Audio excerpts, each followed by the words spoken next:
Good evening, everyone. Tonight, I have a story that will make you think twice before you dial. It all begins with John, an ordinary office worker who collected old phone cards just for fun. He loved their bright designs and little plastic windows that showed how many calls remained.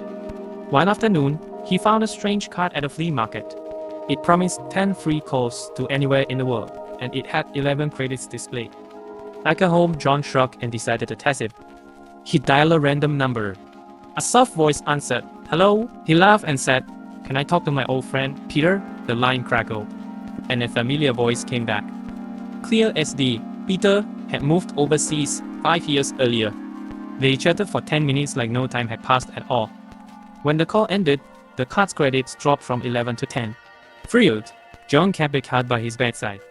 That night, he lay awake, thinking of old friends, old regrets, old secrets. At 3 in the morning, he couldn't resist. He dialed another number, this time his mother's old house. A tired voice answered.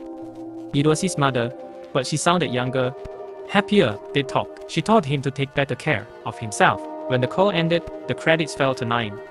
Days passed. Each night, John used 1 credit to call someone from his past. Teachers, ex-girlfriends, even a distant cousin he never met.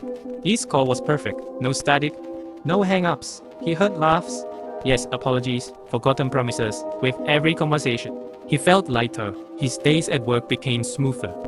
He smiled more. He even began to believe the card was magical.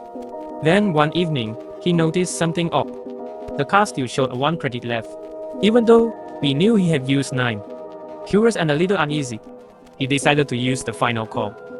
He punched in the last random sequence. No dial tones. Instead, the card itself whispered, "May I borrow your voice?"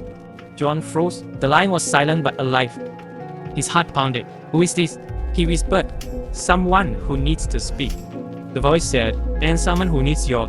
John shivered. He felt a pull, as if a cold hand gripped his throat. He tried to hang up, but his finger wouldn't move. The whisper grew louder inside his head, making his mouth, filling his lungs. The next morning, John's roommate found the card by the phone. Its plastic window empty, 0 credits. John was gone. No calls, no messages, no trace. His voice was gone, too, swallowed by the card that promised 10 free conversations. So be careful when you find an extra credit on a vintage telephone card. You might just make one last call to someone who's been waiting for a voice to borrow, and they'll answer.